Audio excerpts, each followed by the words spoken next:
Well, hey there, fellow Texans. Welcome back to the James Show. It's News Talk 820, 93.3 FM, WBAP. I am your host, James Parker.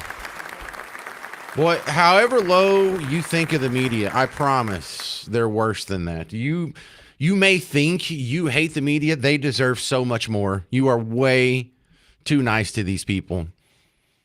The coverage of yesterday's Minneapolis shooting. Now, you're not going to be surprised by this, but it's still just as a human being to see other human beings behave like this in the face of dead children. It's going to kind of break your heart a little bit. So the audio I'm going to play from you was all cut from the same time the James Show was on yesterday. Newsbusters did a rundown on this that I'm passing along to you. And one of the cuts, the cut from NBC, the cut from CBS, I'm going to play, actually happened in the 5 o'clock hour. So it was after the James Show yesterday. Just so you know, this wasn't in the first 5 minutes when we didn't know anything about the shooter. This wasn't in the first few hours when there were reports or internet rumors that were floating around, but it hadn't been confirmed yet. You and I talked about this for all 3 hours on the show yesterday. It had already been confirmed. With very little doubt. I mean, with almost as positive as you could possibly be on a first day story like that. About some of the aspects of the shooter.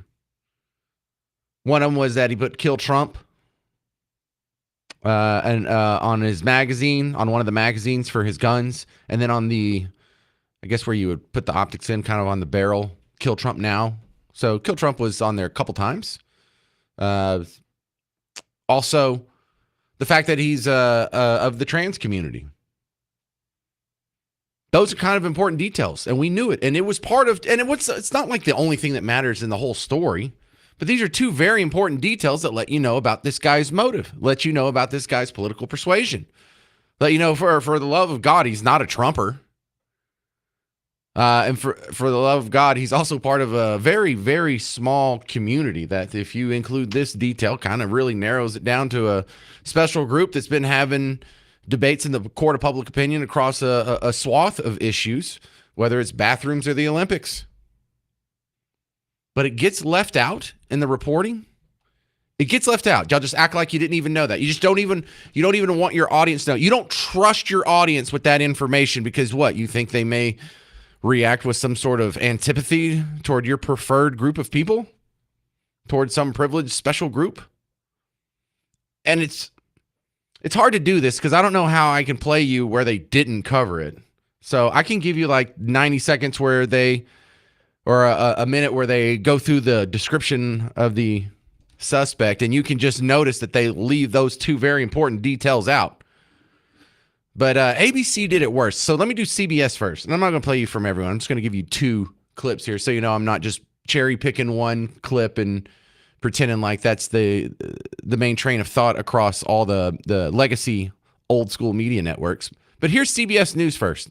See what they leave out on the description. CBS News has confirmed via multiple law enforcement sources that the gunman has been identified as 23-year-old Robin Westman. And right now, investigators combing through the social media, the online postings of the gunman here, determining exactly what timeline of events led up to the tragic incident that we saw today.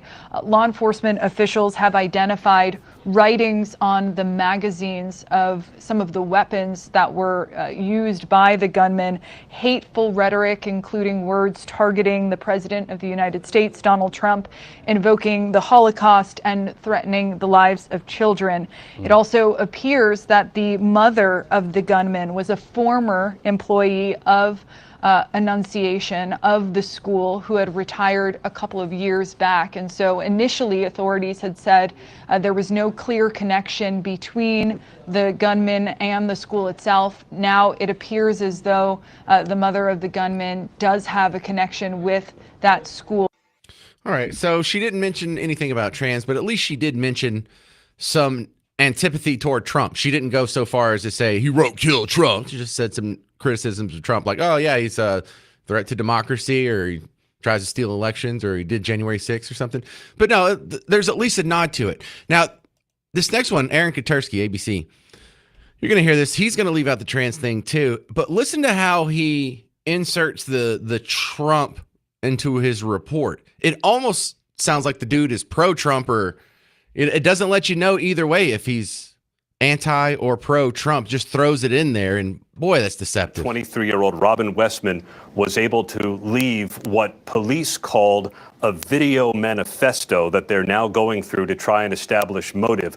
We've also been going through it and can tell you there are crude diagrams of the church. There are also photos of the weapons, and they include all sorts of writings, the names of past mass shooters, criticism of Israel, the name of President Trump. The name written on the guns. There are also racial slurs, nihilistic statements, all painting the picture of a disturbed individual who carried out this mass shooting on the first week of school at the Annunciation Church in Minneapolis. See, he almost tries to leave you with the impression that he was pro-Trump. Yeah, he had the name of Trump on there, then a bunch of racial slurs. You know, your regular old crazy white guy, probably MAGA. Christ, that is dishonest. Can you people just drop it? Can you drop the dishonesty? Because a lie by omission is still a lie. You leave out a very important detail about the motive and the demographics of this guy for only political purposes. That is sick.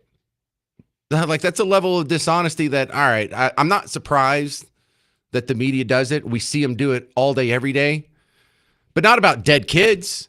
Not when they have 2 dead kids in front of them and 14 kids in the hospital, 14 kids and 3 more adults got shot, and you're still playing the political propaganda game, the lie by omission game. They're like, well, let's leave out this detail because that doesn't make our side look good. Drop it, people. We have dead kids. That's sick stuff. May I never be caught doing that. Good Lord. All right, coming up next, is it the guns? Because a lot of people want to come up with solutions, and if it's the old mantra, they want to take away your rights. If they wanted to take away yesterday, they're just exploiting this to I don't know, make you weaker, I suppose. I'll give you some of my solutions coming up next, but if you have any, 800-288-9227, 800-288-9227. I'm James Parker. It's News Talk 820, 93.3 FM, WBAP.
Hey there, welcome to the James Show, News Talk 820, 93.3 FM, WBAP. I am your host, James Parker.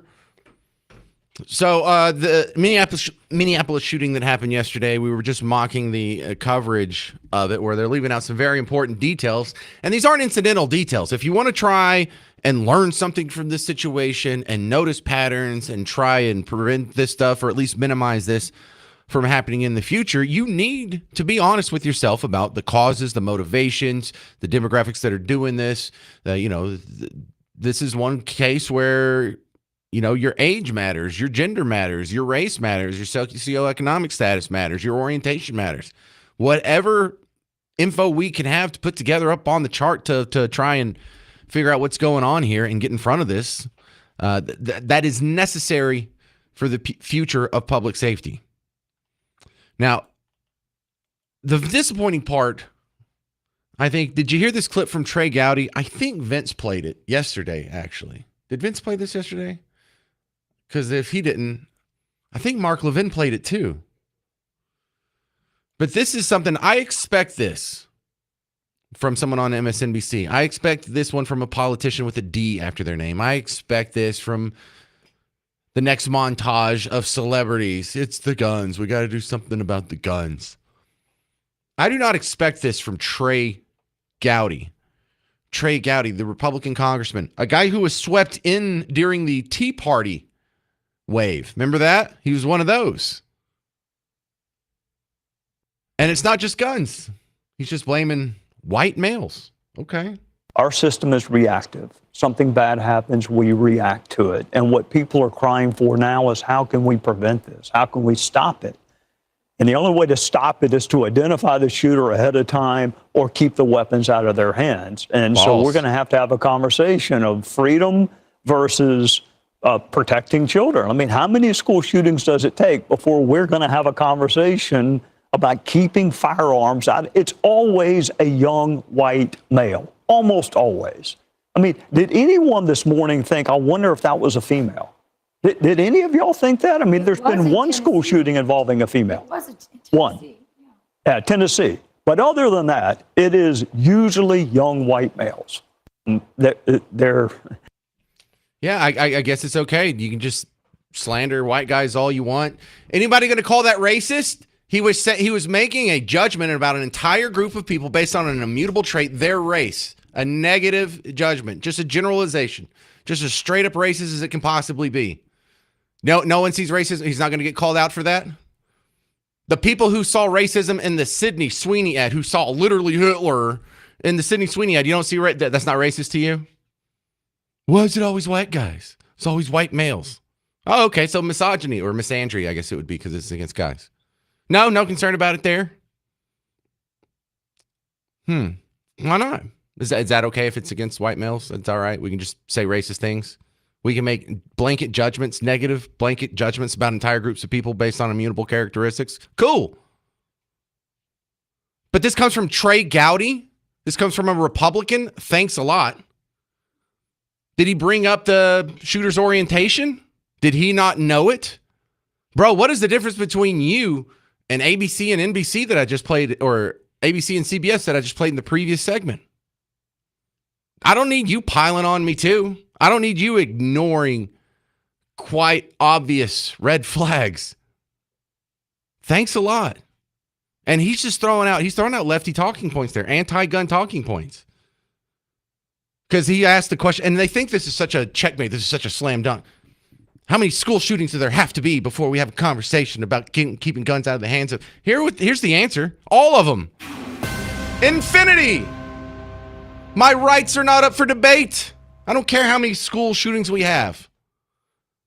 You're not talking about how do we minimize the death to children once the shooting happens. You're talking about some sort of weird Minority Report thing, like that's even possible. That's not... Our justice system is reactive. You're damn right it's reactive. We don't have you get arrested before you commit a crime. This isn't the Minority Report. That's necessarily an inherent trait of a criminal justice system. It is by definition reactive. It's not criminal justice if you're running around taking guns away from people who you don't see fit to carry them. That's not criminal justice. That's a clear infringement of rights. That's unconstitutional. That's unethical. That does not fit the Enlightenment philosophers on whose thought process the Constitution was based. Having a reactive criminal justice system isn't even a bad thing. It's the most normal thing in the world. It's what it should be. And if it's more than reactive, you should be concerned. You shouldn't lose your rights if you haven't done anything wrong. Can we all agree to that? We have a whole bunch of constitutional professors when it comes to Abrego Garcia getting sent back to his homeland. Oh, jeepers, he didn't get his full complement of due process rights.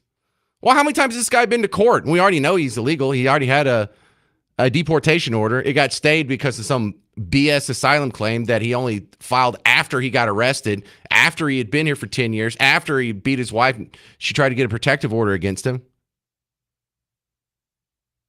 You're constitutional purists when it comes to Abrego Garcia, but when it comes to every innocent person in America's gun rights, screw that.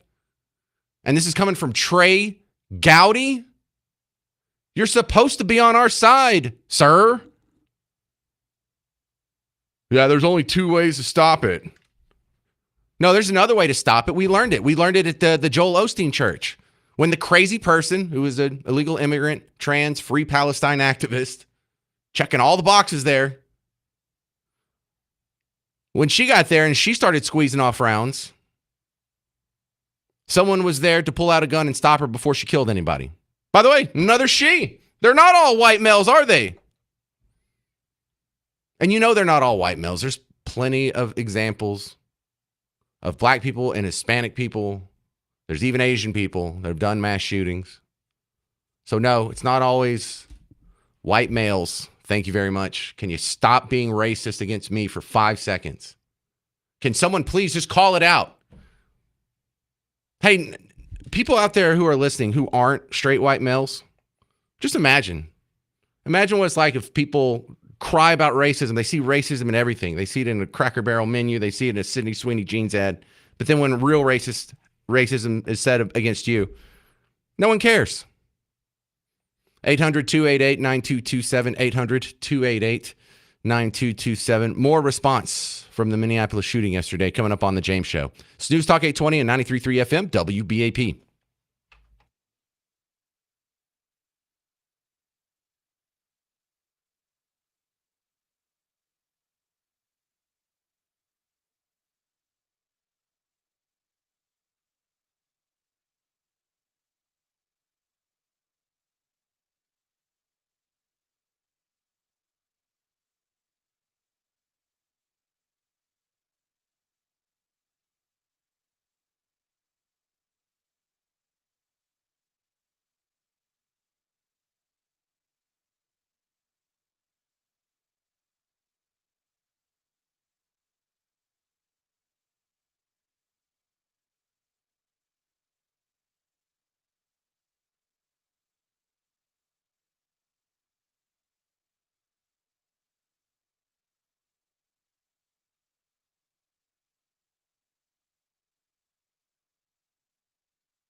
Hey there, welcome to the James Show, News Talk 820, 93.3 FM, WBAP. I am your host, James Parker.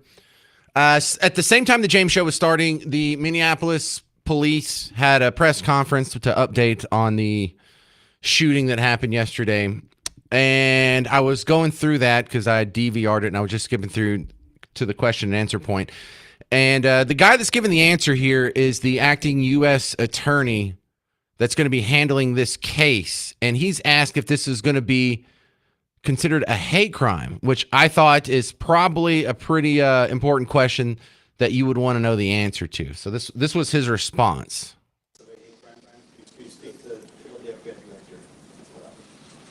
I haven't talked to Director Patel, but certainly there's evidence of hate. As I mentioned, the shooter expressed hate towards many groups, including the Jewish community and including President Trump. So obviously, as in most cases where there's a mass shooting at a house of worship or a school, federal law enforcement will work with state and local law enforcement to investigate to make sure what happened. We know what happened and we prosecute as appropriate. All right. So did you get that? That sounded kind of like a yes, but it's also so vague in a way that sort of reminds you that hate crime laws are dumb. It's such a subjective thing. Like anyone lovingly does a mass shooting. Like murder isn't bad enough. Oh, well, he also was guilty of these thought crimes. How about we just give him the death penalty or put him in an insane asylum or whatnot? Why does that change your view on this? Well, whether or not he was hate-filled, what do you think? He was just a really bad shot and he missed his target and accidentally hit kids? Strange.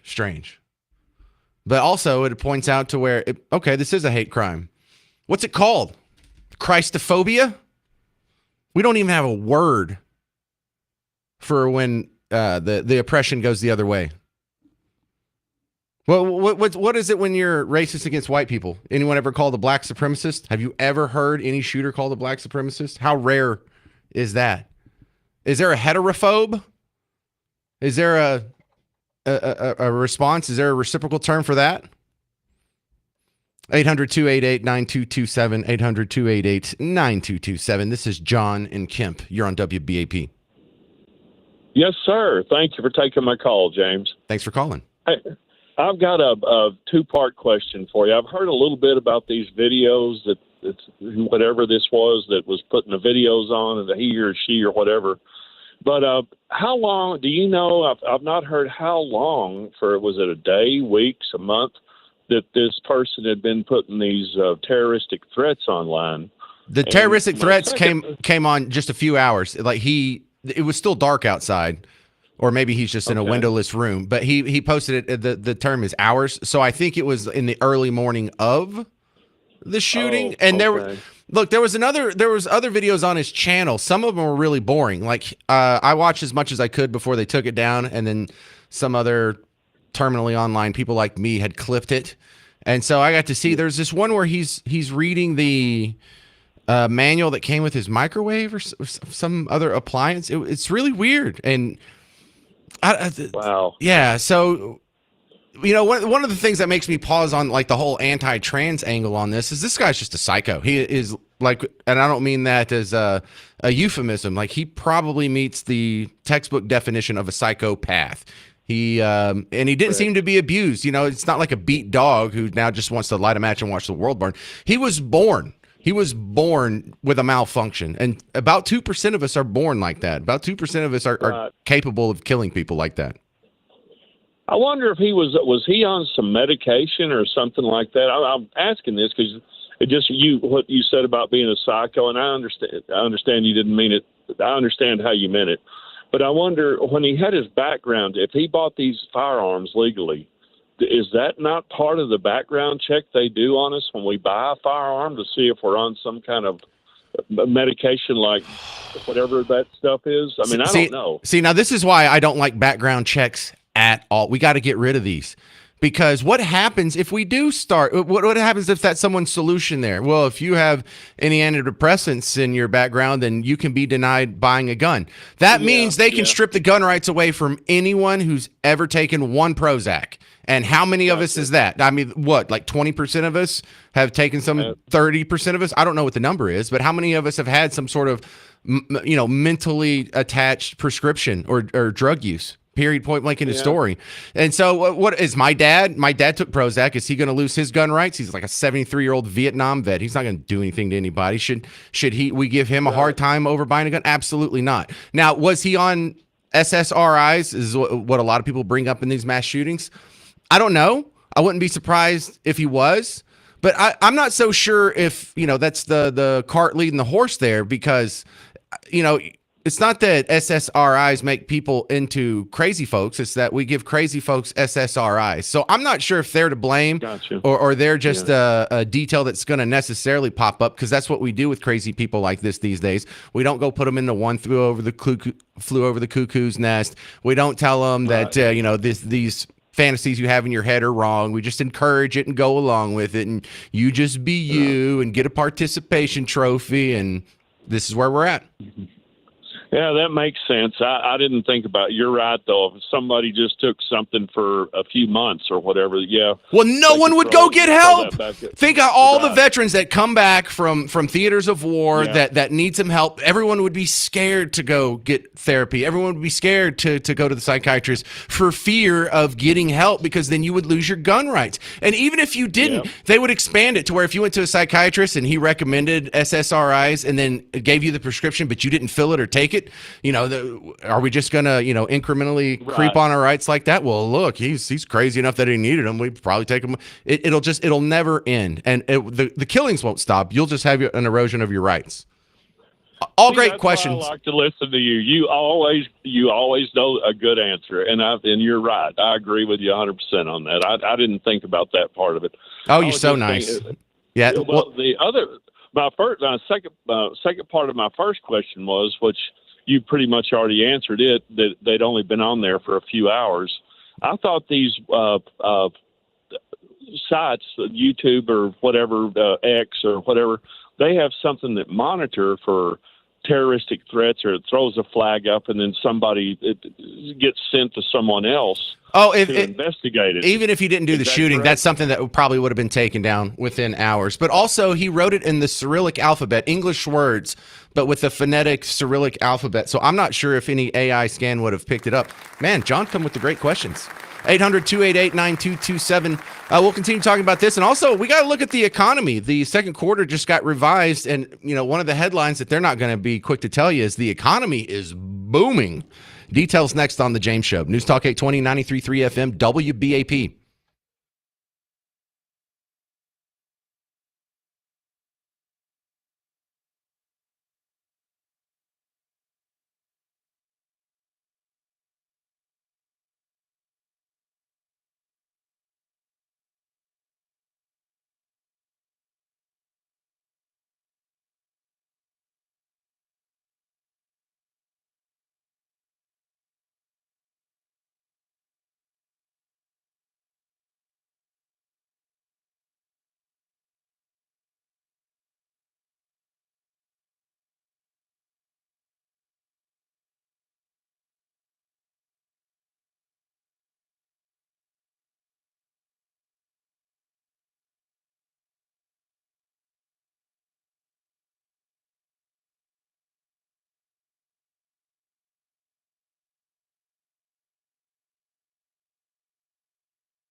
Hey there, welcome back to the James Show, News Talk 820 93.3 FM WBAP. I am your host, James Parker. My next guest, also a host here on WBAP. You can hear him on the weekend, Spencer McGowan from Net Worth Radio. Welcome back to the James Show. I wanted to have you on today because we got a revision for the second quarter's GDP growth. It got revised up 0.3%. So it went from 3% growth is what was initially reported to 3.3% now, 10% higher than we thought just a few weeks ago.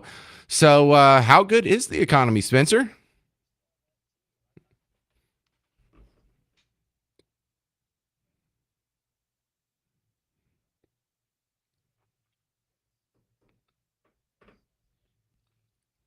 Right. And so we have GDP growth going up. And, I'm not sure if it's going to be able to go much higher than this for the second half of the year. But if we can just maintain this, then I think things are going to be pretty good.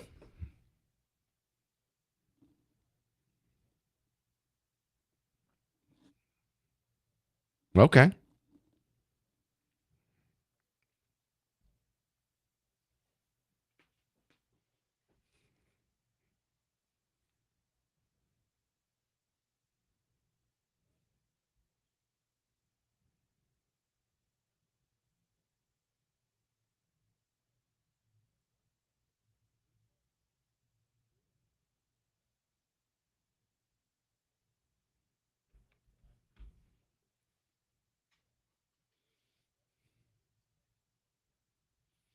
So do we need to make any changes? A lot of us aren't really actively investing. We're just sort of putting money in a 401k or IRA. Should just the regular guy do anything in response to this news?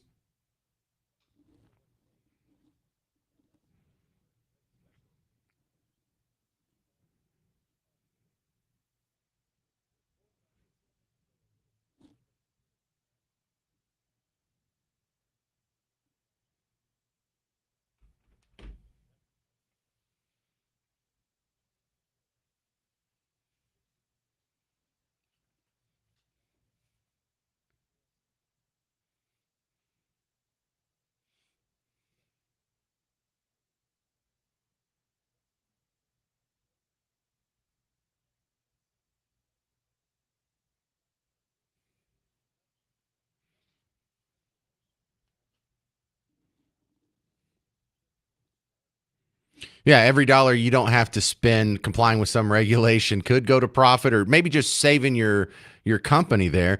I'm trying to find some negative warning signs before the end of the year, and really we have a pretty clear pathway forward. The tariff thing doesn't seem to be shaking anyone up anymore. Inflation seems to be somewhat under control.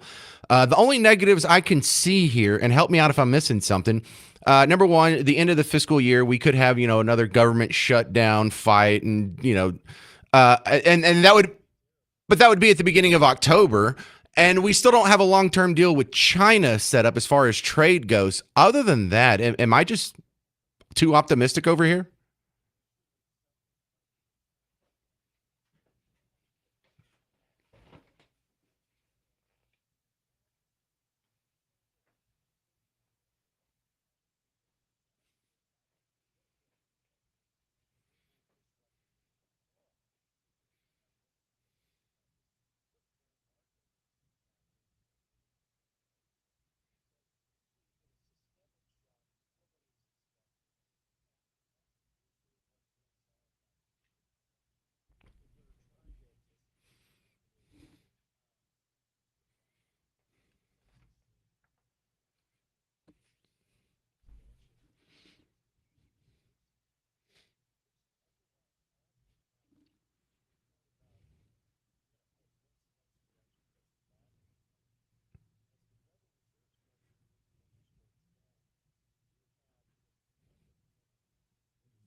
So I'm expecting a little bit of a sugar high from the Fed lowering rates next month, which pretty much everyone's expecting.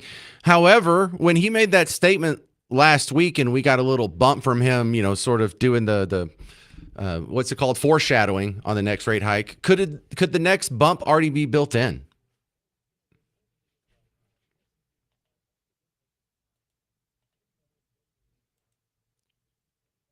Well, it's not done yet.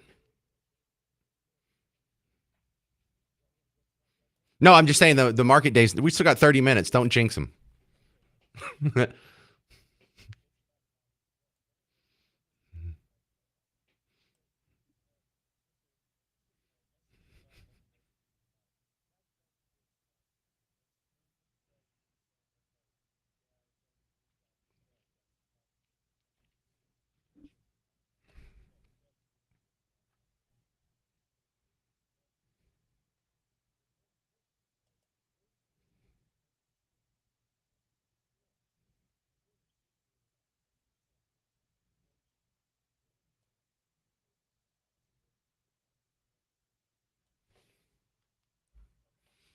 All right. Well, it's good chat and a good reason to have a chat. Positive economic news. It's not going to be really trumpeted too much by Team Blue media. So thank you very much.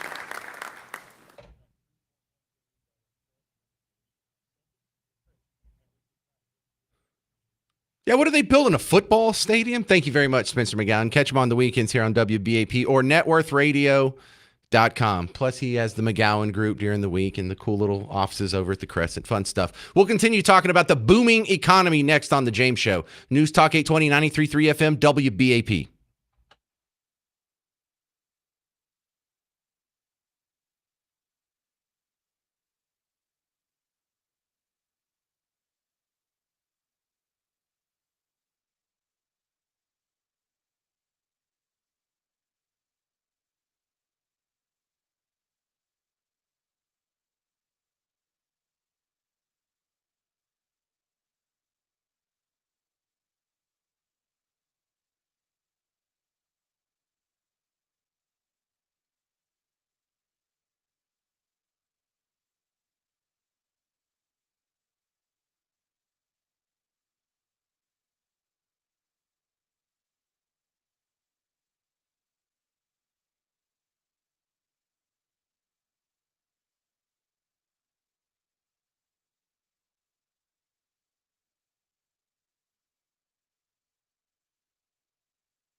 Well, hey there, fellow Texans. Welcome back to the James Show. It's News Talk 820, 93.3 FM, WBAP. I am your host, James Parker. Welcome back to the big show.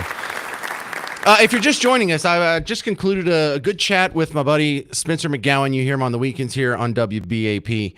And we're talking about the great economy that's happening. Now, for obvious reasons, the same reasons they're not going to tell you all the specific details about the shooter who murdered kids yesterday. They're also going to lie by omission when it comes to how good the economy is. How many headlines did you get out of the legacy media, the old-fashioned media, the abacus media, when the stock market went down in April?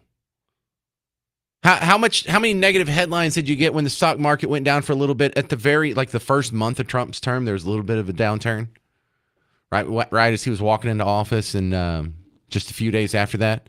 It wasn't anything as catastrophic as what happened during April. I mean, April, the markets did shed about 20%. But how many people out there know that the markets not only gained all of it back, surpassed where it was at April, surpassed the previous records that were set, I think, in February, and now is setting all-time high records? How many people I know you know this. You're listening to WBAP. You're a good informed citizen. You are rare. Look out your window. See those people out there? How many of them do you think knows that? So this is why they do it. This is why they omit the good news, because it works. It works when you omit good news and you only tell bad news. The people whose worldview already starts off with Trump bad, Orange Man bad. When you give them confirmation bias style headlines, it's going to be a lot easier for them to swallow. When you report economy's going down, they're like, yes, that's right, Orange Man bad. That's what I know, Orange Man bad.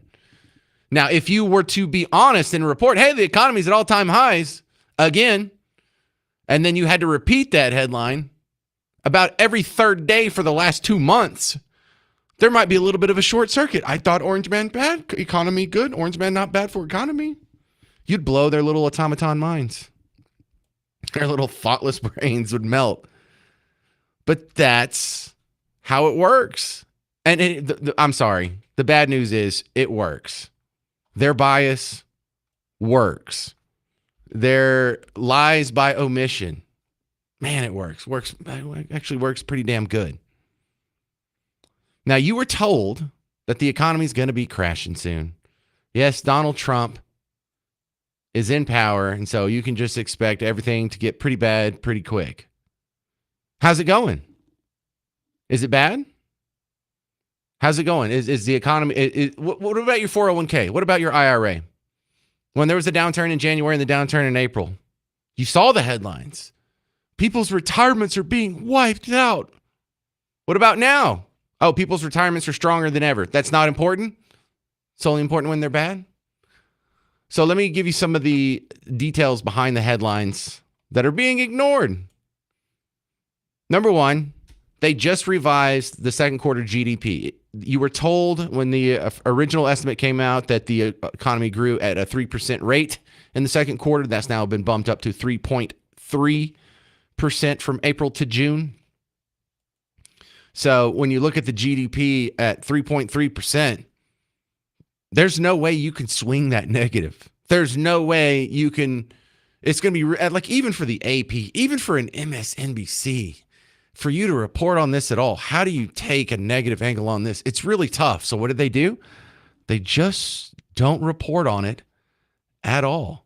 Now, they'll be happy to get back to reporting on the economy when things go bad, when they can put out headlines that reinforces Orange Man bad. But they're not going to touch this one. Why? Because they're dishonest. They can't. They can't have their worldview stand in the face of the truth. That's all. Meanwhile, I'll tell you, go check your IRA. It's doing great. It's probably doing better than it ever has. We're flirting with records right now. Check it. See how it's doing. How's your retirement? How is it compared to last year or 5 years ago? What about inflation? Did you notice that's cooled a little bit? Not running as hot as it previously was for the last 3 years or so? No, not getting a whole lot of reporting on that. See, these things matter. Because I'll admit, some of the stuff we talk about on this show doesn't affect you one whit. The serial creeper that was asking women lewd questions in Uptown that we talked about on Monday's show. Look, unless you're one of those women or know one of them, that doesn't affect you. It's an interesting story. It's a story that deserves some attention, and we would all like to see justice be meted out to this guy, but it doesn't affect you. This does, and it still gets ignored. 800-288-9227, 800-288-9227. Coming up next, we'll talk with Michelle Schultz. She does international trade law, and we'll talk about what happened to all the catastrophe that was supposed to happen with this tariff situation, because things seem to be going pretty good. I'm James Parker. It's News Talk 820 and 93.3 FM WBAP.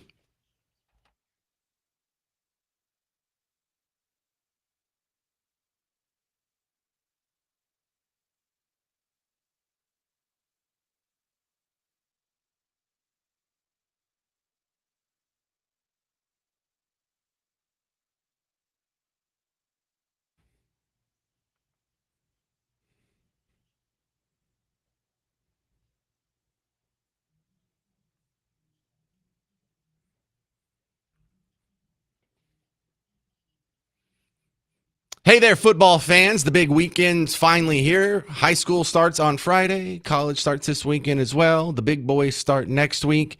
And if you haven't already downloaded the Prize Picks app, I highly encourage you. It just adds a little bit more fun to the football that you already love. And you can do it with America's #1 daily fantasy sports app, Prize Picks. James Parker here. Look, I downloaded the Prize Picks app, and I was using it last season. And it has a couple things that I wasn't expecting. Now, I've played regular fantasy sports where once a week you can submit your lineup, and hopefully you can maybe win out of all your friends every once in a while. But on Prize Picks, you could win every weekend. On Prize Picks, it's just you against the numbers. You're not even playing against anybody. So on Prize Picks, it also surprised me that, look, I'm a big baby, and I worry I'm going to set this lineup, and they're going to go out there, and on the first drive, my guy's going to get hurt, and then I'm screwed. No, they actually have a flex play option to where if your guy gets hurt in the first half and doesn't come back, they're not going to count that against you. It also lets you do flexible lineups where if I want to make a lineup of 5 people, but only 4 of them are correct, I still win the lineup. So go check it out. It's got a whole lot of bells and whistles that's way beyond and better than just your regular fantasy sports. This is America's #1 daily fantasy sports app. And if you download the Prize Picks app today, use code WBAP, you get $50 in lineups after you play your first $5 lineup. That's code WBAP to get $50 in lineups after you play your first $5 lineup. Prize Picks. It's good to be right.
Hey there, welcome to the James Show, News Talk 820 93.3 FM WBAP. I am your host, James Parker. When we look at the situation with the economy right now, I like to go back about 6 months or so ago. What were certain people saying? Well, I have one person here who is predicting recession in January.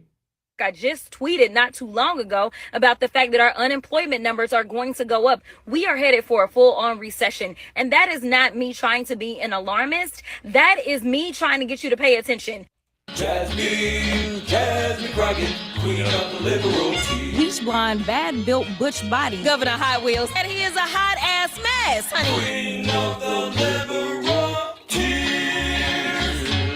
Fast forward to today, the second quarter GDP, not only is it above 3%, it just got revised even higher. So no, not only are we not in a recession, we're getting further and further from a recession every day. My next guest is going to know a lot about this international trade issues we got going on. Michelle Schultz back on from Schultz Trade Law. Welcome back. I haven't heard a lot about tariffs in the headlines, but they're still floating out there. What does the tariff situation look like now? Oh, I got to do this. I'm kicking. Can you hear me okay? Yes, ma'am. I hit the wrong button. Go ahead. No problem. Okay, yeah. So they're still alive and kicking, and there's continued movement on tariffs. So the big news is tomorrow we're going to see de minimis exceptions going away, which means that packages that were duty-free because they were under $800, as of tomorrow, will no longer be duty-free. We're also seeing... Hang on. First off, you get credit for teaching me, I guess it's Latin today, de minimis. De minimis. Oh, yes. Thank you. Yes, I'm teaching you Latin today. So there's a minimum amount. And when U.S. importers have imported small packages in the past or low-value items, there was always a de minimis or a minimum amount where you had to pay duties. So you could bring in small, low-value items like those Sheen clothes or something for right. No duties. Now the duties will go up. We're going to have duties not just on China, but every country, and there's no low threshold. So there's no $800 doesn't get you out of it anymore. So we also have some the biggest guy, China. We don't have that resolved yet. We've kicked the can, and I think the last time you gave him like another 30 days or 90 days, or I don't even know where that deadline is. Do you know that off the top of your head?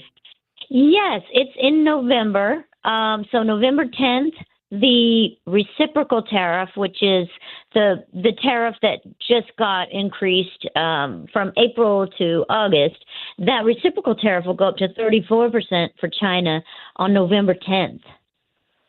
So do we expect a deal to be reached before that, or like clients of yours already just doing business expecting that to happen in November?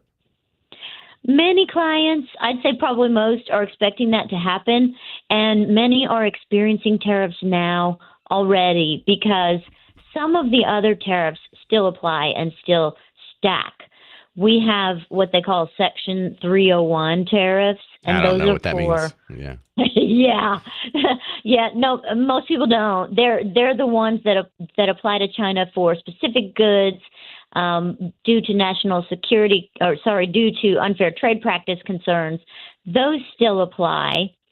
And we still have fentanyl tariffs. So in extreme cases, we're seeing tariffs even now stacking on top of each other to reach close to 100%. All right, Michelle Schultz, is there anything the average person needs to do in reaction to this, a small business owner or anything like this, or does this only really affect people with international trade? To me, it affects everyone because the increase in tariffs is impacting all supply chains, all importers, small and large, and it's trickling down to consumers already. So you're going to start seeing higher prices on things like clothing or items imported from even from countries you didn't think about, like like Australia. There'll be tariffs on small items, and that's where it really hits the individual ordering through Amazon or wherever we're ordering through. Have companies been successful in already resourcing some of their inputs from countries that have deals? Some of them have, some have not.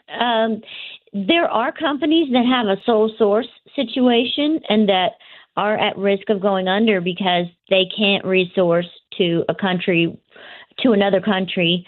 Some of them just can't overcome the tariffs at all from any country. We're looking at a baseline of still 10% for most every country. What countries are in the clear now? I'd say probably best is the UK. The UK is doing well. They've negotiated an agreement with the U.S. for minimal tariffs, and also the civil aircraft agreement remains in place for the UK, and that's kind of special because civil aircraft parts are going to become very expensive, and particularly for China. That's one thing that the president has mentioned, that imports of aircraft parts from China, he can increase that tariff if China doesn't cooperate, and that will be a big deal. All right, this is Michelle Schultz from Schultz Trade Law. Appreciate your international trade expertise on the James Show. How do they find you online? You can find us at SchultzTradeLaw.com, and that's SCHULZ. No T. Right. All right. There you go. Thank you very much, Michelle. Thank you, James. Great talking with you. And make no mistake, the economy's booming. There's very few hurdles, at least through the rest of the year. We're not going to have a tax increase at the end of the year like we were going to have. The tariff thing doesn't seem to be freaking people out. Go out, enjoy it, have a good time. Coming up next, there's a Texas teacher. She just pleaded guilty to 10 counts for having an affair with a student. She's going to get no jail time. And is she getting off easy because she's hot? And if so, what is wrong with us? I'm James Parker. It's News Talk 820 and 93.3 FM, WBAP.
Hey there, welcome to the James Show.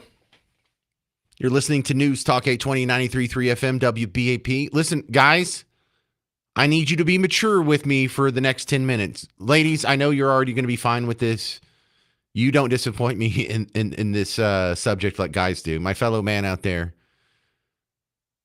we're dumb. Our brains get turned off when it comes to some situations like pretty women here.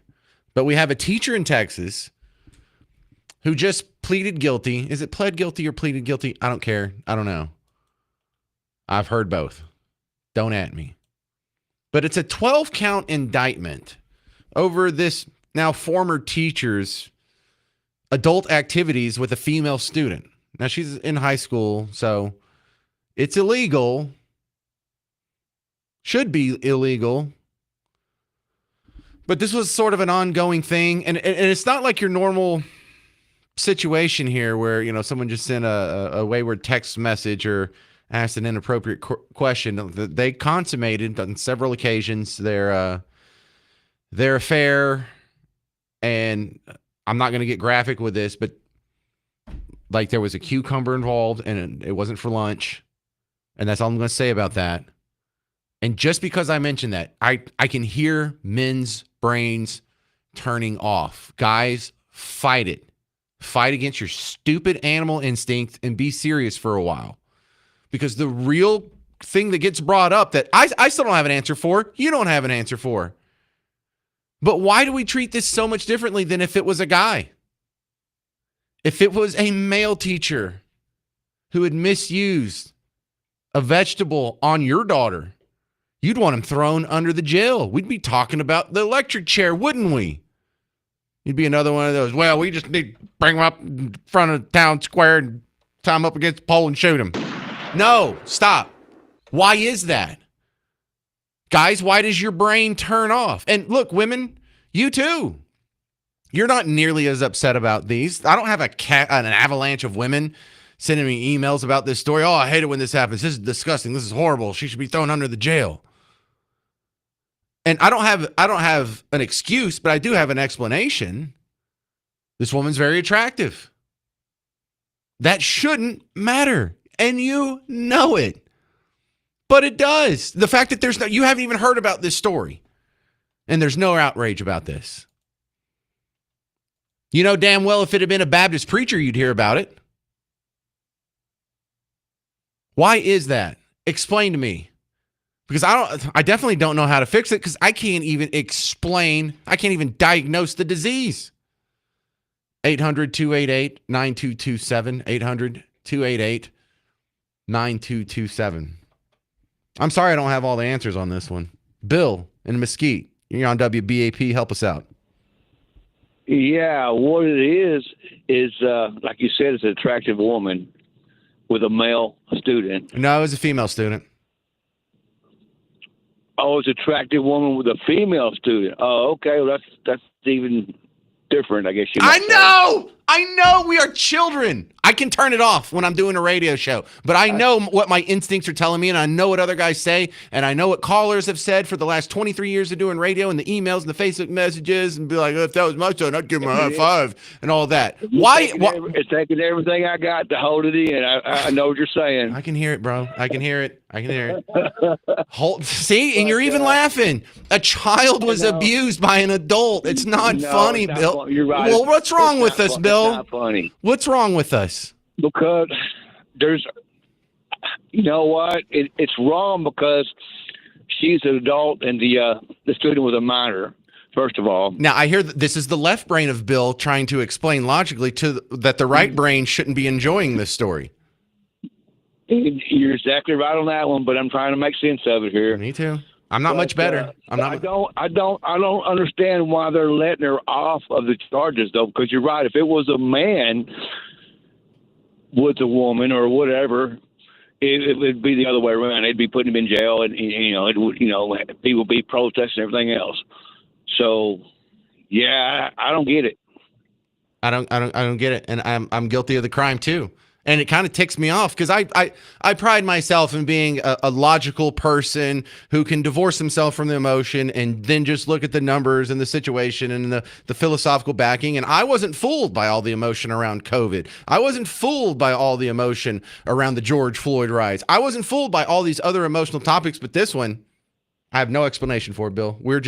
Men are just. Was this you said it was in Texas? Yes. Oh, we're at Texas. What? You gonna go look up her page, Bill? No, but I just I'm curious. I live in Dallas. I was wondering if it's somewhere around here. No, it was Brazosport, just south of Houston, about Okay. 40 miles. Okay. Yeah, I don't know, James. I mean, We're stupid. I don't have any you're other. exactly right. We're stupid. And guys are worse than women on this, but women, you are guilty in part on this too, because I don't see any female outrage over this. I don't see any females demanding like, hey, we need equal treatment here. You want equality when it comes to the boardroom or when it comes time to get your paycheck, but when it comes to go to court and someone's swinging a gavel, y'all start twisting up ponytails and being like, what? Just little old me? I'm not a big predator, not like them big scary men. I'm just cute little. It's dumb. I don't get it, and it ticks me off. The cognitive dissonance ticks me off. Because Bill knows it's wrong. I know it's wrong. And when you read it in a sentence, a Texas teacher pleaded guilty to sexually assaulting an underage female student multiple times. You're like, oh my God, well, prison for that guy. Oh no, it's a chick. Oh, well, let's not jump to conclusions here, fellas. Let me see what a picture of what she looks like. Oh, okay, well, that changes everything. No. We know it's wrong, but we do it anyway. It's like eating dessert, like ordering dessert at the restaurant. You don't need those calories. You don't need to spend another $8 plus tax. You don't need to spend any more time shoving more calories in your face, but you still get it, don't you? You didn't need to watch another episode of the show you're binging last night. You needed to go to bed 30 minutes before you did, but you watch another one anyway.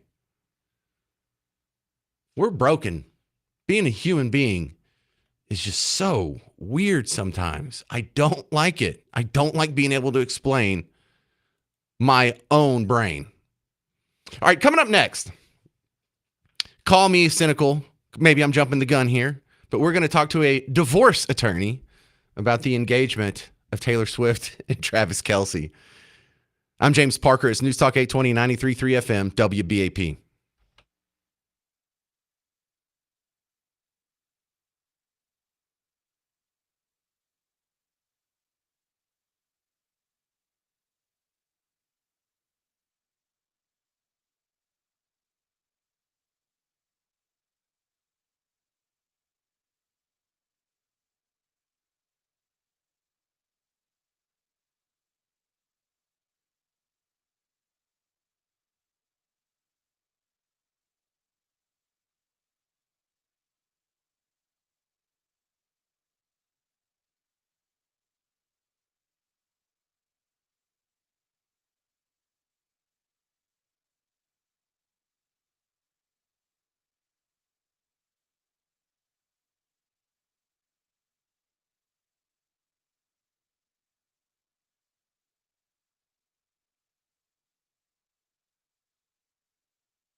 Hey there, welcome to the James Show, News Talk 820 93.3 FM WBAP. I am your host, James Parker.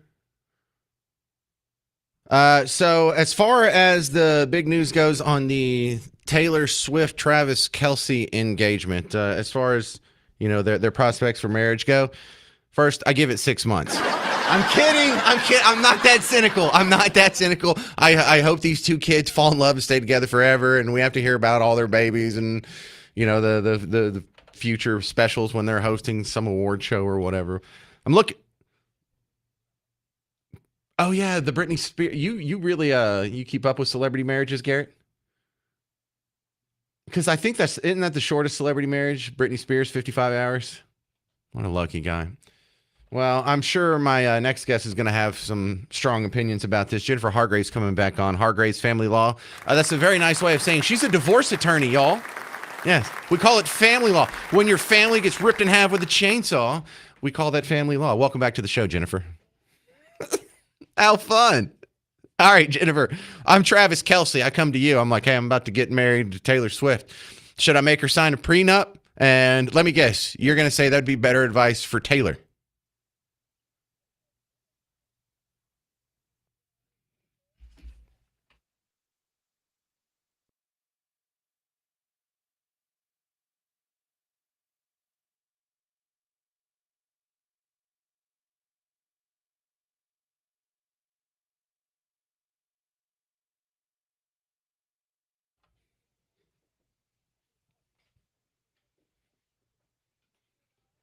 Man, I saw a wild prenup story.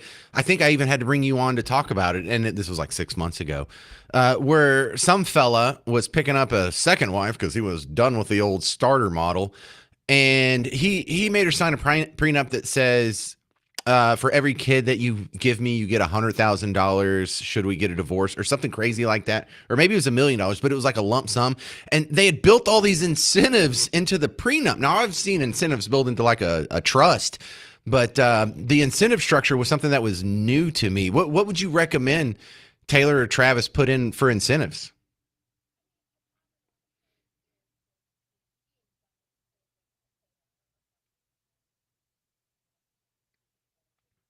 Oh, what does that look like? It's like if you cheat on me, you get nothing.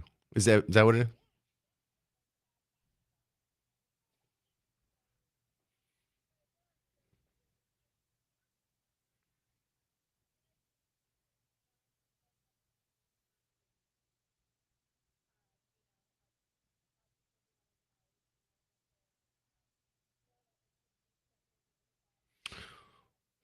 Whoa, you can do that? You can do that? Who are these heroes? Oh, okay. I'm sorry. I got excited.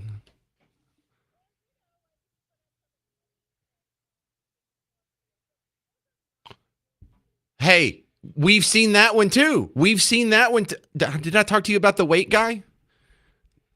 Yeah, there were there. Well, maybe I divorced my divorce attorney. No, but no, I remember the weight guy story too. Because if they took the weight she was when they got married, and if she put on 20 pounds, she would lose like X amount of dollars in the act of a divorce. And you won't believe this, they actually did get a divorce, and that got upheld in court. Yeah, I thought those kids were gonna make it, but yeah. So you can or can't write that in there.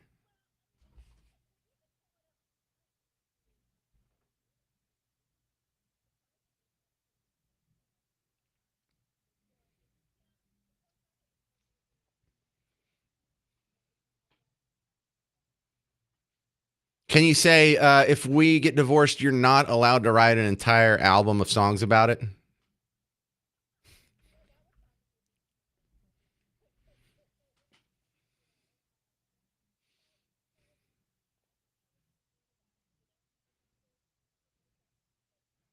Because she loves him so much. Because they're not going to get divorced. That's never going to be enforceable because we're never going to get divorced. You don't have to worry about me writing an album called The Divorce. Yeah.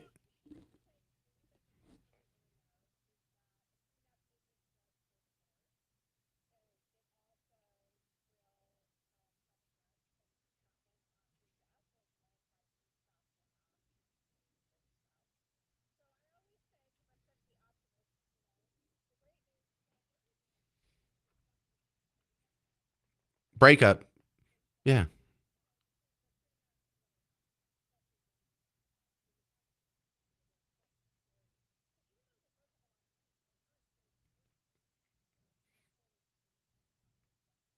Well, she also has the specter of future earnings. She's always going to be getting royalties for all these 6,000 hit songs that she's had.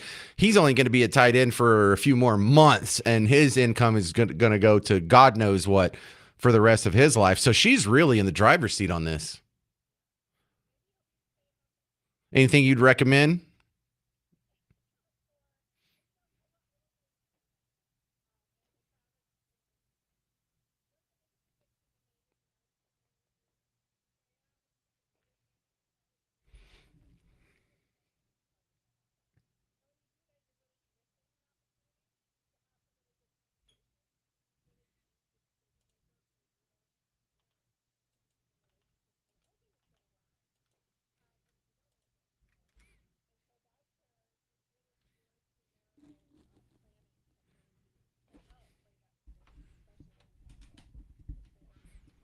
All right, we're talking with Jennifer Hargraves, Hargrave Family Law. She's a divorce attorney. Jennifer, how many divorces have you had?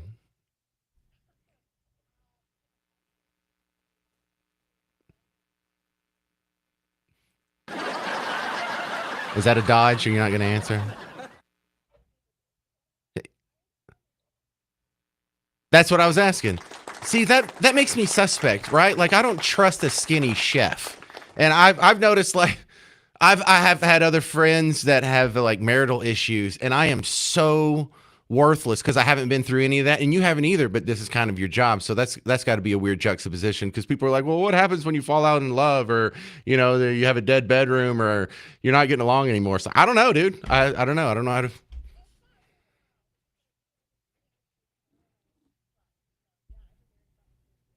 All right. Well, congrats on that. Yeah, and to your earlier point, of course, Travis and Taylor are listening to the James Show right now. Thank you very much, Jennifer Hargrave.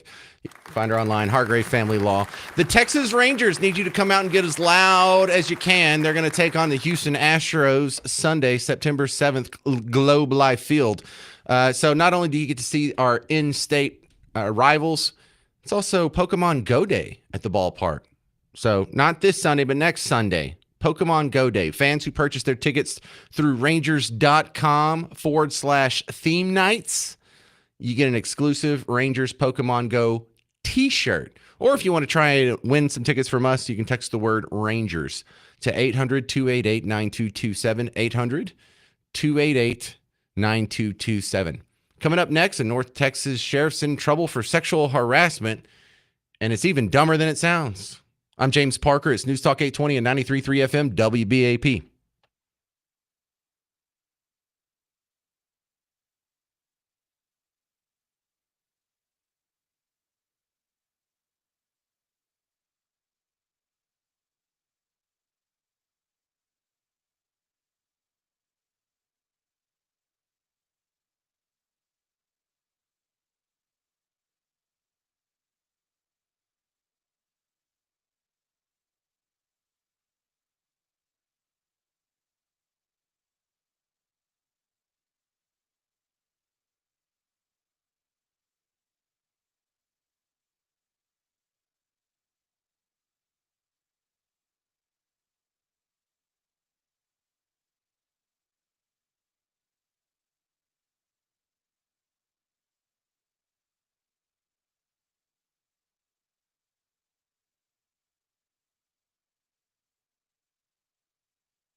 Hey there, fellow Texans. Welcome back to the James Show. News Talk 820, 93.3 FM, WBAP. I am your host, James Parker. Welcome back to the big show. Well, the big story nationally, obviously the Minneapolis shooting is getting probably the plurality of news coverage right now. Another huge story that's getting almost no news coverage right now, nationally speaking, is the economy. And that really should be getting more. But as we look at what's going on in our own backyard, hang on a second.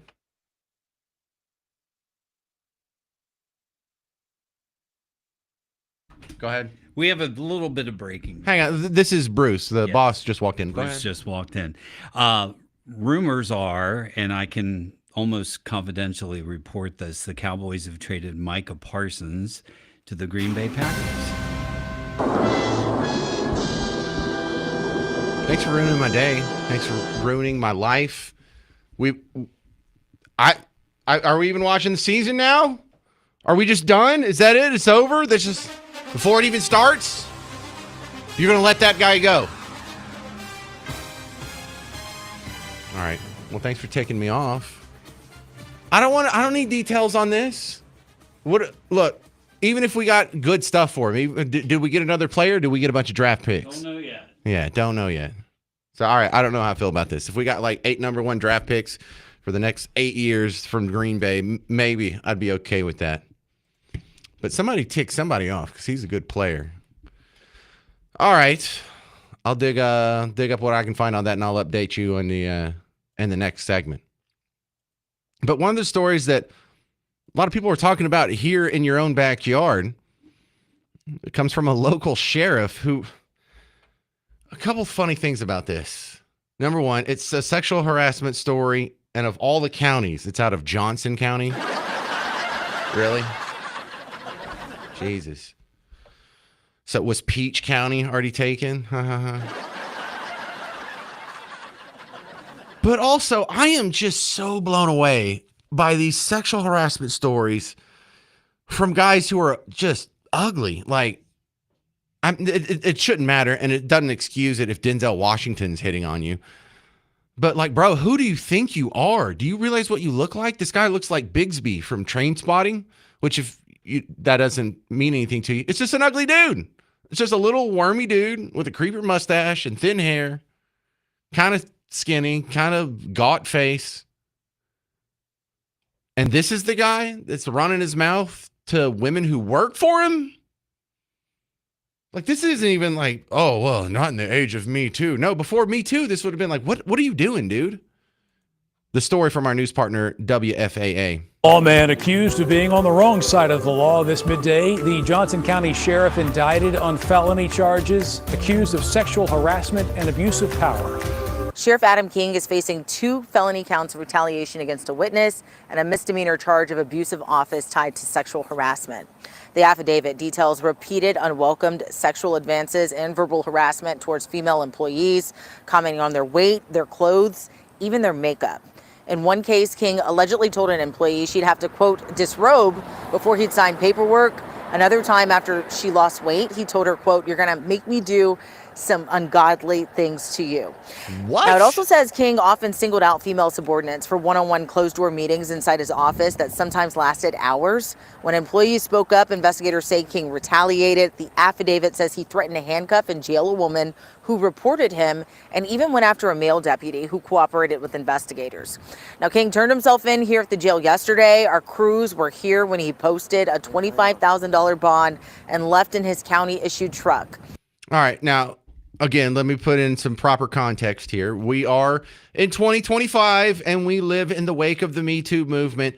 And ladies, if you hadn't figured out, guys are scared as hell to say anything related to what was just mentioned in that story at work.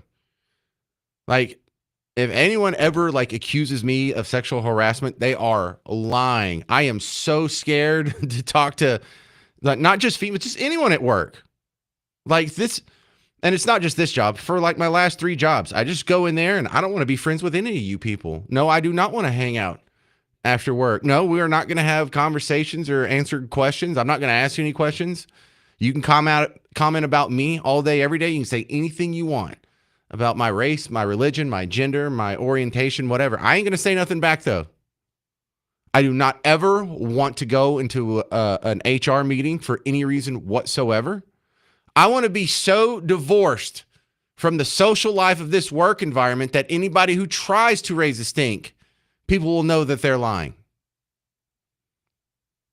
But let's go ahead and, besides that context, let's imagine Me Too never happened.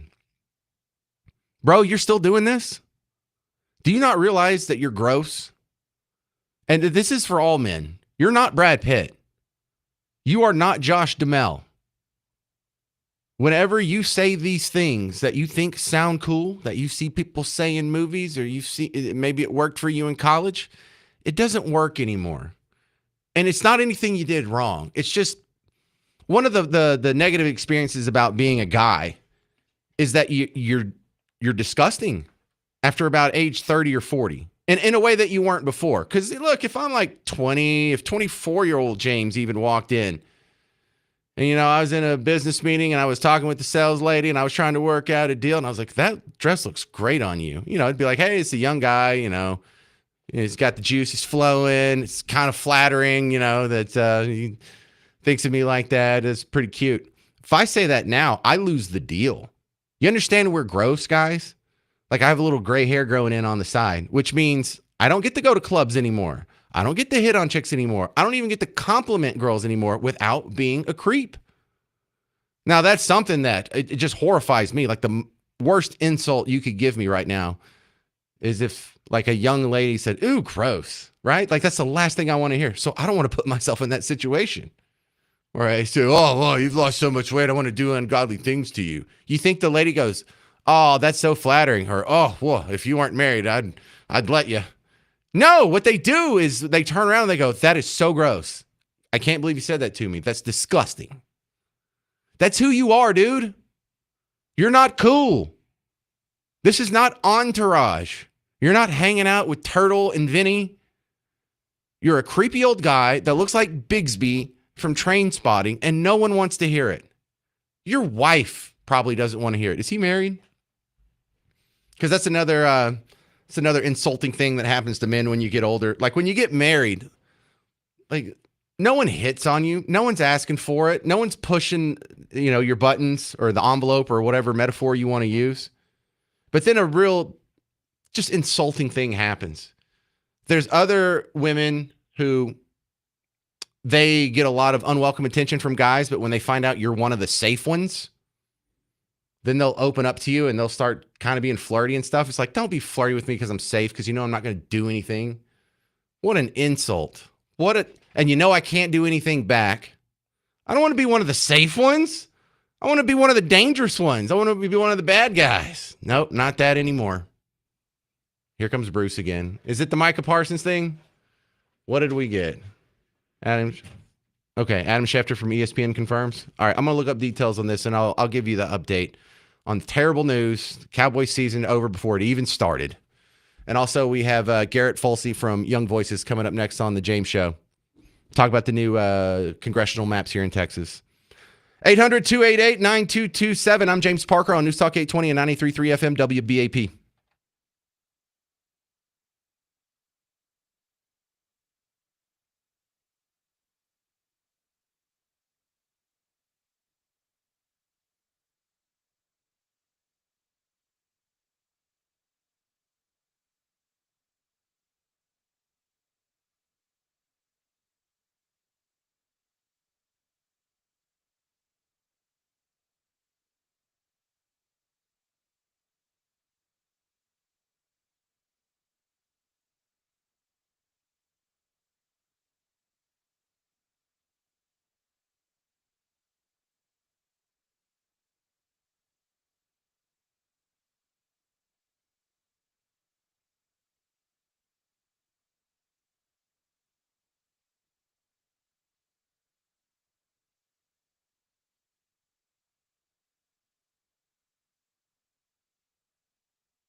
Hey there, welcome to the James Show. Let me do that. News Talk 820, 93.3 FM, WBAP. I am your host, James Parker. Yeah, we're dealing with the breaking news here. It looks like the Cowboys have lost Micah Parsons. He's going to Green Bay in a trade. They've got a lot of info. They got a lot of info on his contract here from Green Bay, $188 million. And this would all the amount that's on there, plus the guaranteed amount of money, all records for non-quarterback contracts. So he's not just leaving the Cowboys for a couple of pennies here. He's leaving to become the richest non-quarterback player ever. John Ingham coming back on the James Show. He's with the Cowboys media team. And, I just talked to you about how I'm, sort of skeptically optimistic about the Cowboys' prospects this season. This does not help, John. Is Ingham there? Ingham, you there? Okay. Yeah, so I'm kind of bummed. How much does this affect the Cowboys' prospects for having a successful season in 2025?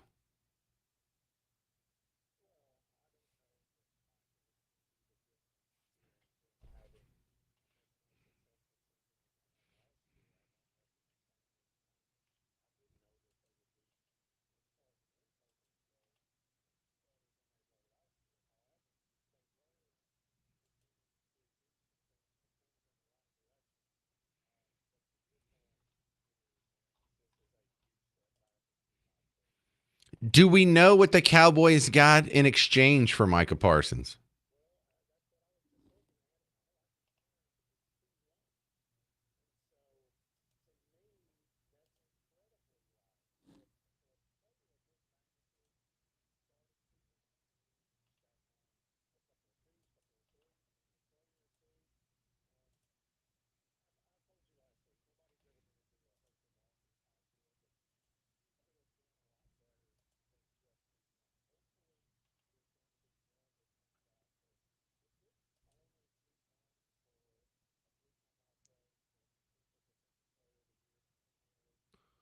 Well, when you're saying 2-1s, you're saying their next 2 first-round picks.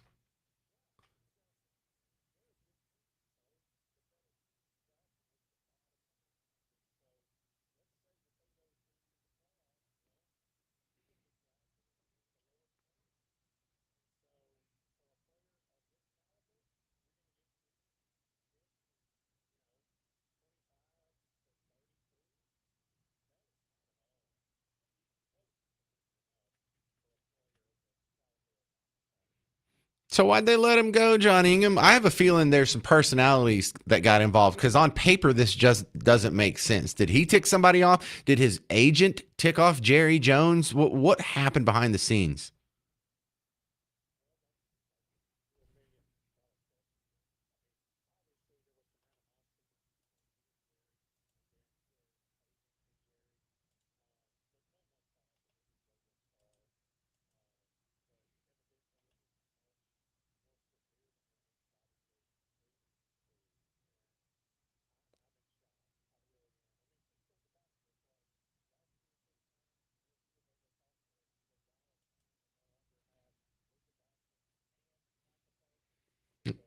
Oh, man, we lost DeMarcus Lawrence on top of that, too.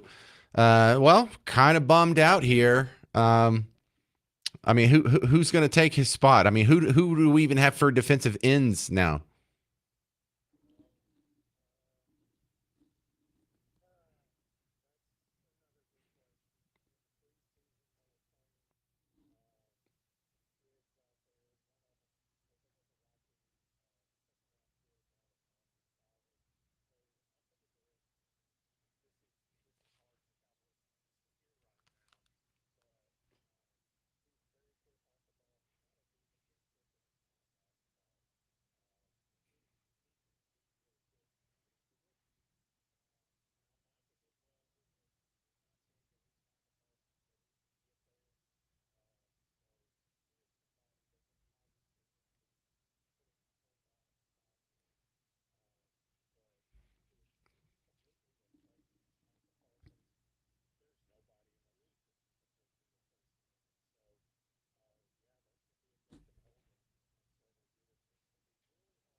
Oh, probably like 6 or 7. Thanks for bringing it up, John Ingham. Yeah.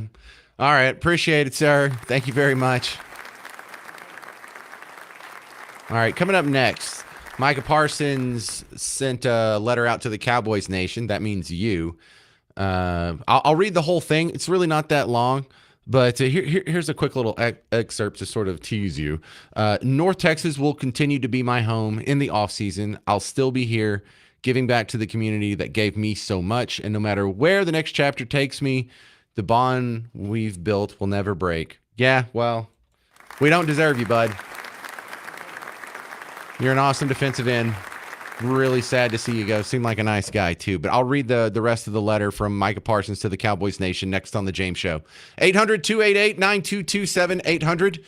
800-288-9227. How much of this is Jerry's fault? I'm James Parker. It's News Talk 820 and 93.3 FM WBAP.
Hey there, welcome to the James Show, News Talk 820 93.3 FM WBAP. I am your host, James Parker. Look, I think even non-football fans get this. You know, we act like these people are just cards, like they're football cards or they're baseball cards, and you can just trade them or keep them, or we don't want him anymore, so we'll cut him, or his contract's too expensive, so we'll just trade him to Green Bay. You know, there's a human being behind this story. And for a lot of these situations, there's families behind this story. This happened with Cole Beasley. Cole Beasley came to the Cowboys, and he's a local guy. He's from like Little Elm or somewhere up just a little north of here. And he was having some contract issues, and he ended up going to the Buffalo Bills. And there were some people that were like, hey, man, you're going to be missed. And there were some people who were just like, hey, man, F you, you're a traitor. It's like, dude, stop it. This is a human being with kids who is now either going to have to spend most of the football season away from his family or uproot them all and move them 8 states away. If you're thinking, well, that's no big deal, he's got money, he can afford it. It's not about the affording it at this point. We have a tiny taste of this in broadcasting, whether you're in TV or radio. How many of us that work here have just had to pick up and move to another state because of our job? How many of us, it might be in your line of work too. You could just be like a sales manager, and they're like, hey, you've been promoted to regional manager. Now you got to move to Houston. That's what it's like. And these guys, they don't want to move. Micah Parsons didn't want to move. Now, he's not from here. He's from Pennsylvania, went to Penn State. But there are some people that show up here and they're just here to get a check, and they don't give a damn about Texas or Dallas or the Metroplex or anything. And they're just here for a little while, and it means nothing. They're probably going to be in another team the next year, and they won't care about that town. They'll probably be in another team the year after that, and they won't care about that town. A lot of people really are just sort of the transient journeyman. But when you have a guy that's this good, he has a chance to be on the roster and to be a face of the team. Micah Parsons was here for the last few years, going into the field, looking around at the Ring of Honor, thinking, if everything goes well, I'm going to be up there. He lost that. He just gave that up. Now, he's going to be compensated well in the meantime. But Micah Parsons being traded to Green Bay, it's not just as simple as, well, he signed a new contract, that's that. No, a whole family is being uprooted and moved. Now he has to go move, and he has to go start all over in another town where he doesn't know anybody, and he doesn't know any cool restaurants, and he hasn't had any birthday parties there, and his mom hasn't come and visited and helped him moved in yet. He has all kinds of connections to this place that aren't going to just easily be replaced when he goes to the next team. Your thoughts on Micah Parsons leaving? I mean, are you blaming Jerry for this? Is it good riddance? Is it something that's so insignificant we shouldn't even talk about it on WBAP? Are you sad to see him go? Do you think the Cowboys will be better off with these 2 picks rather than paying $188 million against your salary cap for the next few years? 800-288-9227. 800-288-9227. Now, Micah Parsons, 38 minutes ago, on his X account, we used to call it Twitter, left a letter to the Cowboys Nation. So if you're a Cowboys fan or even just a Cowboys fan adjacent, this is kind of a letter to you. It says, growing up in Harrisburg, Pennsylvania, I was one of the few kids in my neighborhood who cheered for the Dallas Cowboys. Oh, stop it. You're going to make me cry. Nearly everyone around supported the Eagles, but I always believed in the Star. To wear the blue and white at Penn State and then carry those same colors into the NFL as a Cowboy, it was more than a dream. It was destiny. From the moment I arrived in Dallas, you embraced me and my family as your own. You made a kid from the East Coast feel right at home in Texas. Every time I pulled up to work, every time I stepped onto that field, I felt the weight and pride of representing you. You didn't just give me a jersey. You gave me a place to belong. We'll rip up the contract and stay here. Can we work something out? Is it too late? Next paragraph. I never wanted this chapter to end, but not everything was in my control. My heart has always been here, and it still is. Through it all, I never made any demands. I never asked for anything more than fairness. I only asked that the person I trust to negotiate my contract be a part of the process. This is a sad day, but not a bitter one. I'll never forget the joy of draft night, the adrenaline of running out of the tunnel, or the brotherhood I shared with my teammates, coaches, and the staff who prepared me for every single game. Those memories are mine forever. North Texas will continue to be my home in the off season. I'll still be here giving back to the community that gave me so much. And no matter where the next chapter takes me, Green Bay, the bond we've built will never break. Thank you, Cowboys Nation, for every cheer, every moment, every ounce of love you showed me. Wearing the star has been the honor of my life. With gratitude and love. Number 11. Yeah, I know. To the phones we go. Fish in Fort Worth, you're on WBAP.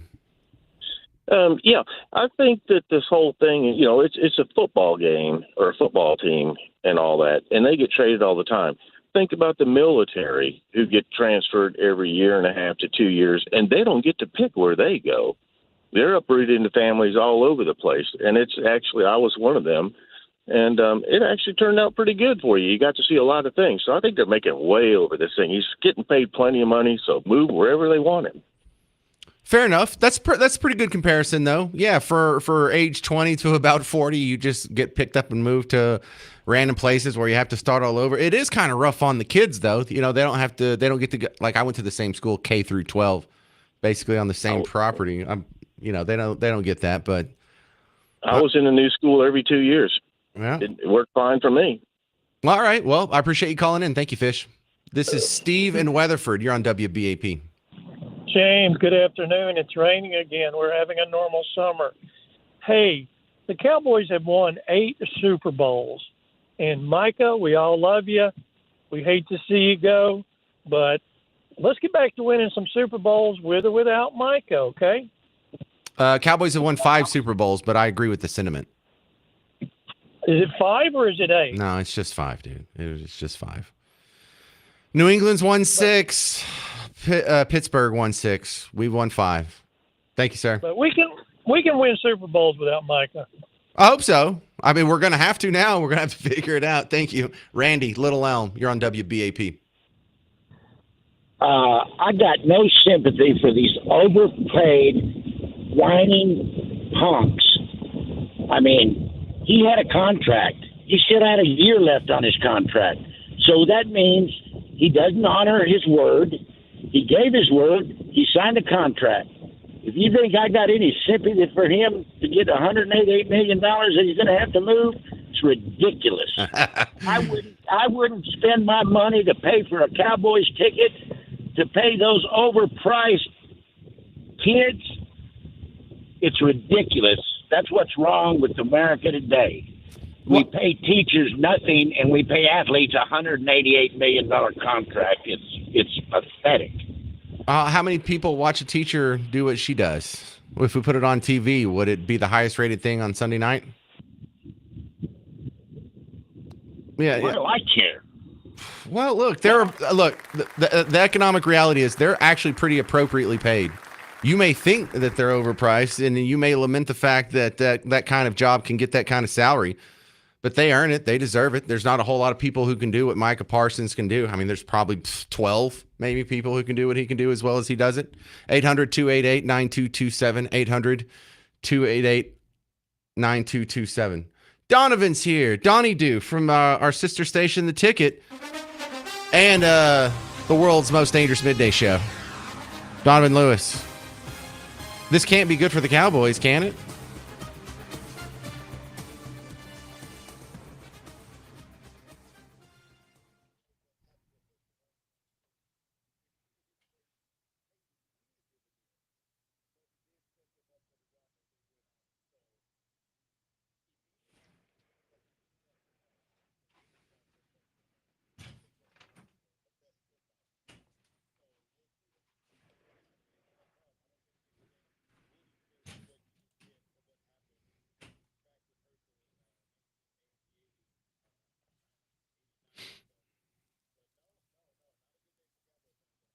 Yeah, and it's kind of hard to consider this a loss until we see who we get to draft. But we're not going to get great picks out of Green Bay, are we? I mean, they're a pretty good team. We're not going to be near the top.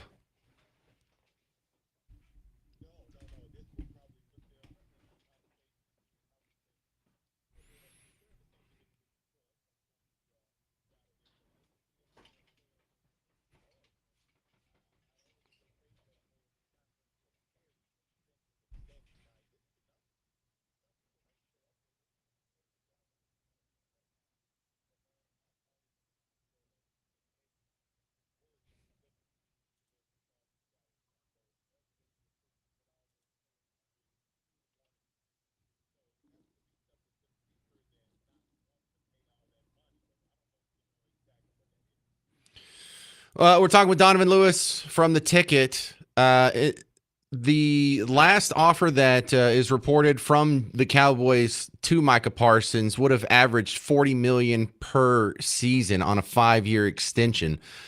Man, why would he turn that down? Yeah.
Okay. So it sounds like we definitely didn't let him go because of his play. He's obviously awesome. That sounds like we didn't really let him go because of money. Is this over? I insist on my agent being a part of the talks, and Jerry insisted on going around the agent. Was there just some sort of personality or I don't know, process dispute?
All right, Donovan Lewis, you've watched more preseason than I have. Who does this leave for defensive ends now? Because we lost DeMarcus Lawrence as well. Now Micah Parsons. So we had like one of the best sets of defensive ends last year with those two guys, and now we have neither one. I don't even know who their backups are.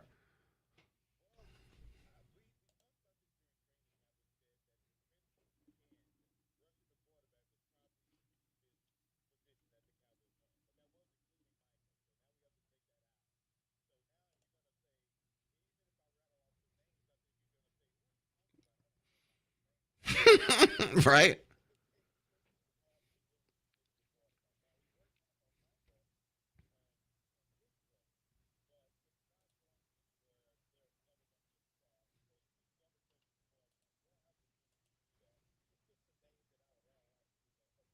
Yeah, I probably won't. Micah Parsons, have you ever met him? Like hung out with him, had a conversation with him?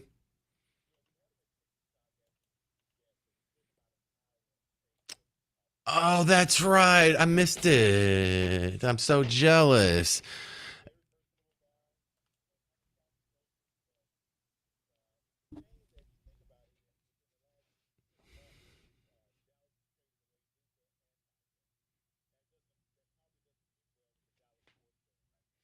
Yeah, we're going through it, aren't we, Donovan?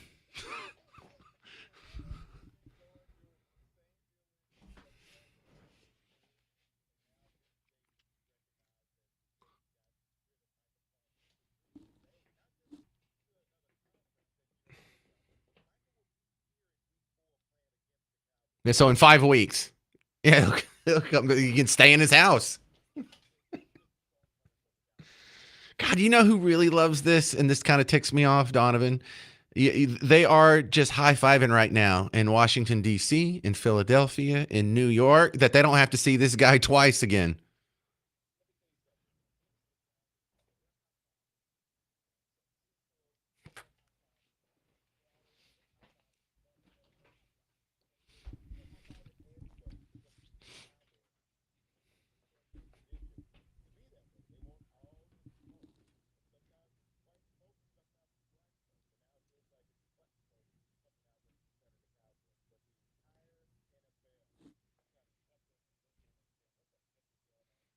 And you could have taken a couple of them guys from Fight Night and have them try out for tight end or defensive end. That'd be pretty good.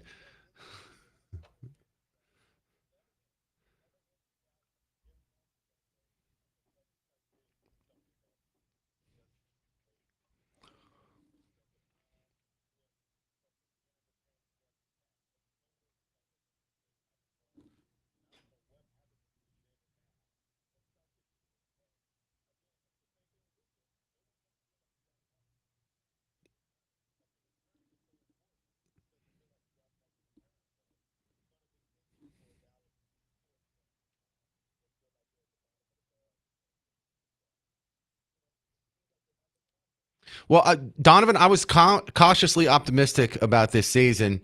Now I'm just cautious. I think I've lost optimism.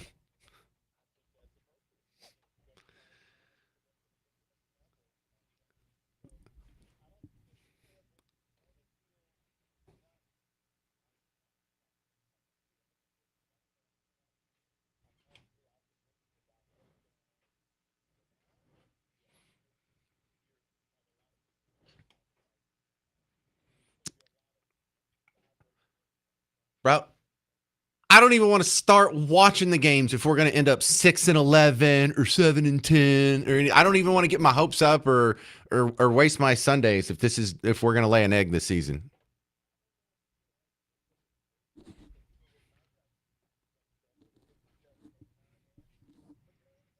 Damn.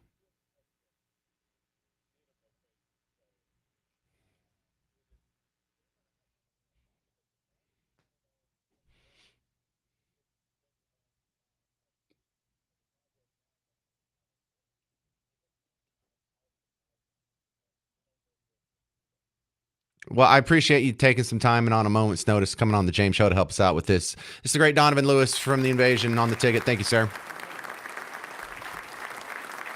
Jerry, Fort Worth, you're on WBAP. Go. Oh, yes. Hey, I don't know if who Donovan is. It's been that long since the Cowboys were relevant on the, in the NFL. But I guess he's from the ticket, which I haven't listened to since their failures after they fired Jimmy Johnson, the guy that got everything done before, even the Super Bowl 2 years later that the Cowboys won. It was because of Jimmy Johnson. It had nothing to do with that buffoon over there, the owner, the billionaire genius who knows how to make money, but he doesn't know how to win football, and frankly, he doesn't care anymore. He said it a few years ago that it's not about winning games and championships. It's about technology and access to the team. Oh, God. Well, that's a load of crap I ever did hear. There's only one way to be in the NFL, and that's to win games and championships. Jerry. Tell Can him. we fire him? How do we fire him? That is way above my pay grade, sir. I can't even fire anybody at this. I can't even fire Garrett. All right, that's going to do it for the James Show. I'm about to go put up the podcast. Check that out whenever you get a chance. Find me on social media and stick around. Mark Levin's coming up next. I'm James Parker. It's been the James Show on News Talk 820 and 93.3 FM WBAP.